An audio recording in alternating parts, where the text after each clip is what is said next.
नमस्कार, मैं मनोज मस्ताना। आप देख रहे हैं एनटीएम। आपका बहुत बहुत स्वागत है। मतलब नेशन ट्रूथ न्यूज आप देख रहे हैं, आपका बहुत बहुत स्वागत है। दोस्तों, एक बार फिर बीजेपी की प्रचंड जीत बीएमसी के चुनाव में महाराष्ट्र में हुई है। महाराष्ट्र चुनाव में भारतीय जनता पार्टी का एक बार फिर से परचम लहराया है।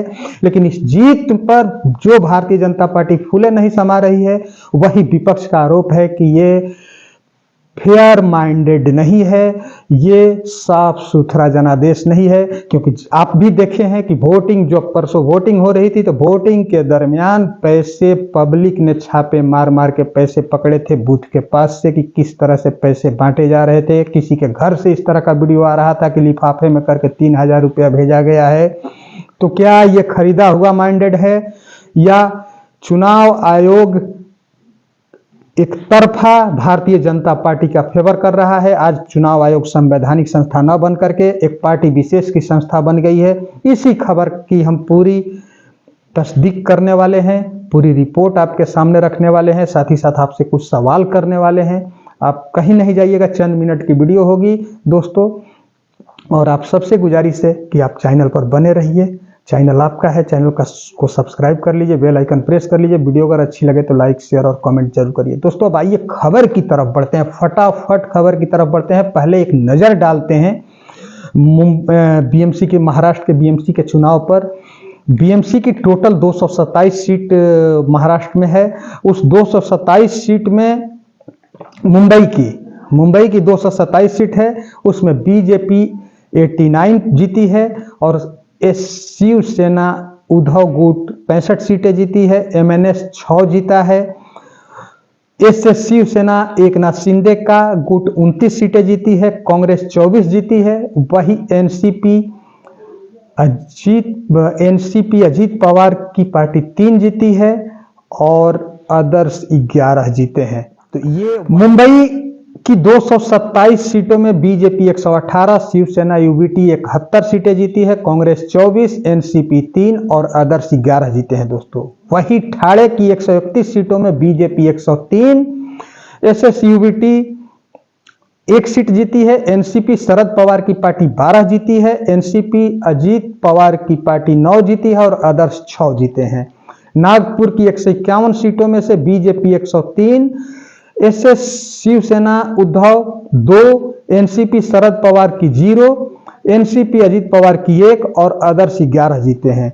वही अकोला की 80 सीटों में से बीजेपी 40 जीती है, शिवसेना यूबीटी 6 जीती है और कांग्रेस 21 सीट जीती है और अदर्स 13 सीट जीते हैं। इस जीत पर जो प्रचंड जीत बीजेपी की दिख रही है, इसमें पहले से कहा जा रहा था कि बहुत जगह तो ऐसा भी हुआ था दोस्तों कि कैंडिडेट को पहले ही खरीद लिया गया था, बैठा दिया गया था। अपोजिशन के कैंडिडेट को पर दबाव बनाया जा रहा था और उनको 5-5 करोड़ तक का ऑफर किया गया था। बहुत लोग तो ऑफर स्वीकार करके किनारा कर लिया था, निर्विरोध ही जीत चुके थे बीजेपी के। और कुछ लड़े भी तो वहां के वोटर्स पर, आप जैसा कि पहले वीडियो देखे थे कि पैसा बूथ पर, कई जगह से वीडियो आया था कि बूथ पर पैसे बांटे जा रहे थे और वोट खरीदा जा रहा था। तो इस जीत पर बीजेपी फूले नहीं समा रही है। एक तरफ देवेंद्र फडणवीस आकर के पूरी शाबाशी देते हैं, बधाई देते हैं जनता को और बताते हैं कि बीजेपी के विकास के प्रति लोगों ने विश्वास जताया है। वही प्रधानमंत्री मोदी बधाई देते हैं। वही शिवसेना यूबीटी के संजय राउत इस जीत को फेयर माइंडेड नहीं मानते हैं।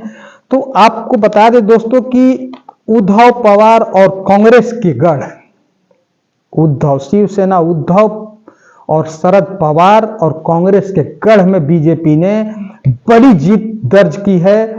अगर ठाकरे ब्रदर्स की माने तो ठाकरे ब्रदर्स को बीजेपी ने इस बार सिमट दिया है सिर्फ मुंबई तक। मुंबई से बाहर महाराष्ट्र में शिवसेना का गढ़ ही खत्म कर दिया है।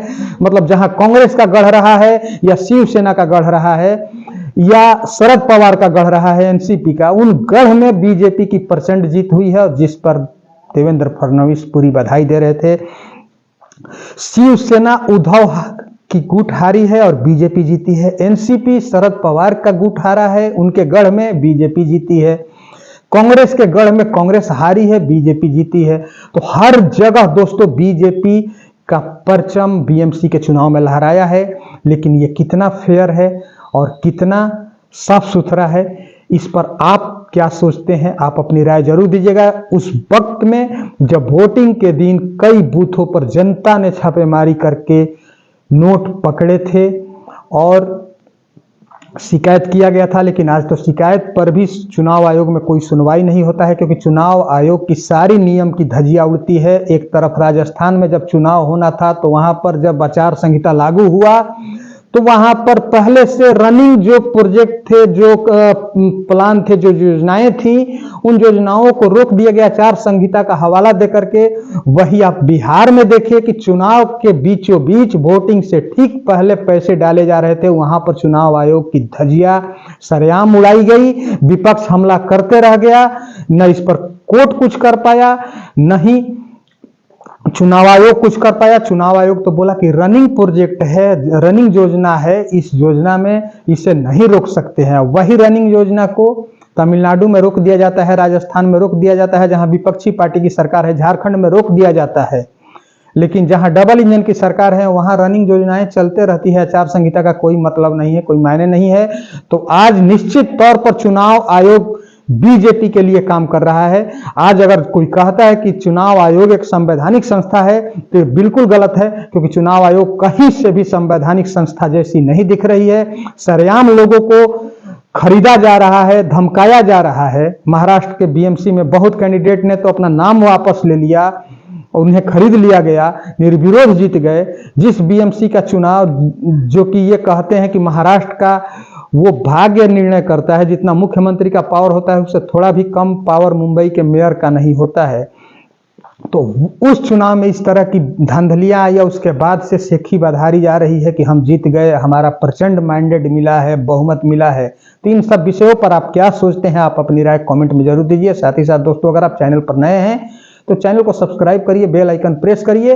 अगर वीडियो अच्छी लगे तो लाइक, शेयर और कमेंट जरूर करिए। दोस्तों, ये आपका चैनल है, आपकी आवाज़ है और सच से सामना हम करते हैं।